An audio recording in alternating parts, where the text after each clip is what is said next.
Welcome back to another video, guys. I already explained that the next video would be the cosmology video, and that's what we are exactly getting into today.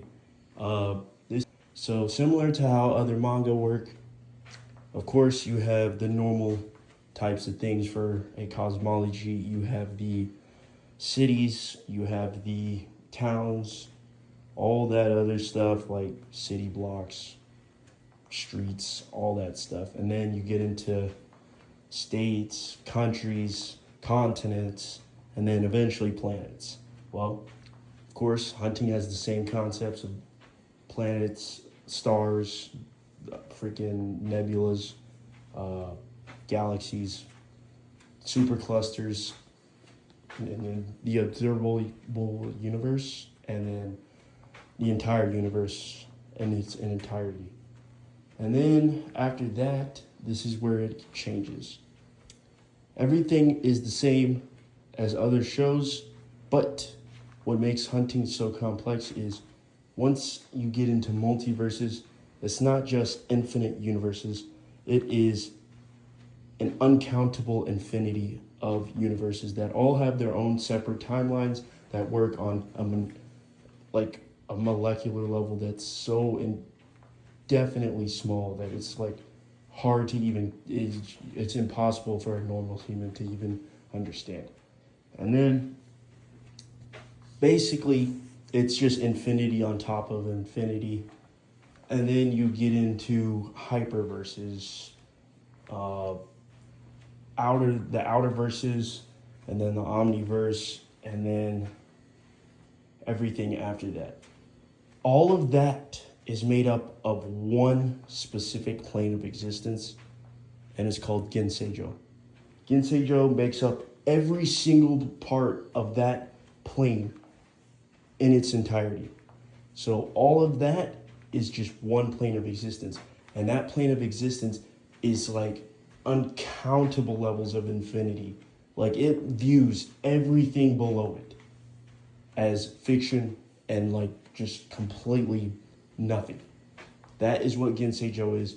It is known as the birth point or true origin. After the Genseijo and that plane of existence, one level higher would be known as the Jokenkai, which is where the hunting realm or the Okari no Mori, which is known as the Great Hunt would be placed in, and as well as the Hikabari Rai, or the Ashinma realm, where the Ash Eaters dwell. That we'll get into later. But you have hunters, ash devourers, and then you have one more realm that I haven't explored or really thought into the concept of yet, but they will be in the story. And then you also as well have the other realm that is separate from those realms, and it is made up of knights and celestials, not in the sense of gods, but it's more so holy, divine, powered people. Think of like the not the Stern Ritters more so, but the Quincy's from Bleach.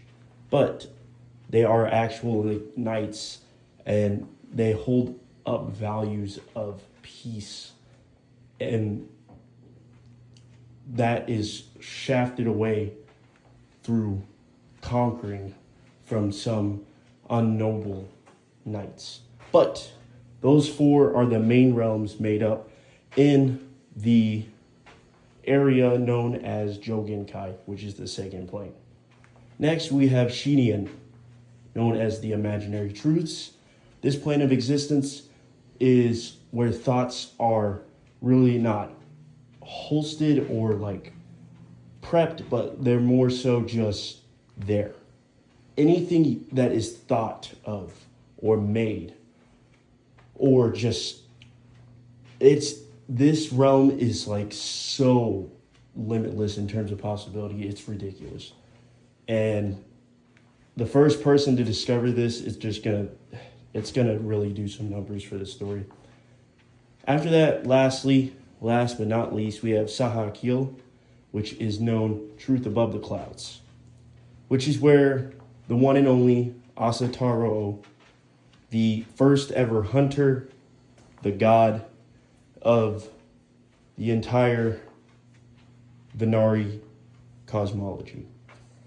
He resides in this realm or plane of existence, and he is just, it's like, if you wanted to know what God is, this man is the definition of a God.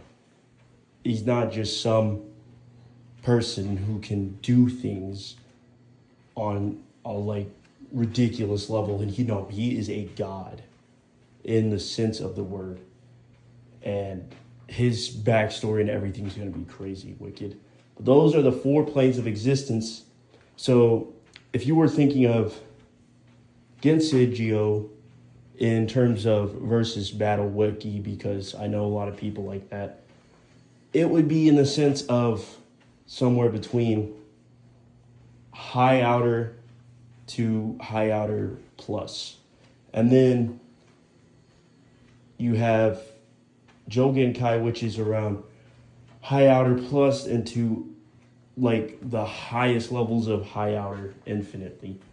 And then the imaginary truths would be a boundless realm, because just set the fact of it's not withheld by concepts, it's its own thing. And then above that is Asataro and his realm, and that would be above boundless technically. So yeah, that is the cosmology of the hunting realm in a very short version. It's a lot more in depth than that, because we have the world building to get into. The regions for the hunting realm by itself has so much history behind it. It's ridiculous. But I hope to see you guys in the next few videos, as we will be explaining some characters and how they end up working throughout the story. Not in the most deep ways, because like that might mess up and spoil it. But I hope to see you guys in the next videos. Stay true to yourselves. Continue striving forward. Let's do this, hunters. Peace out.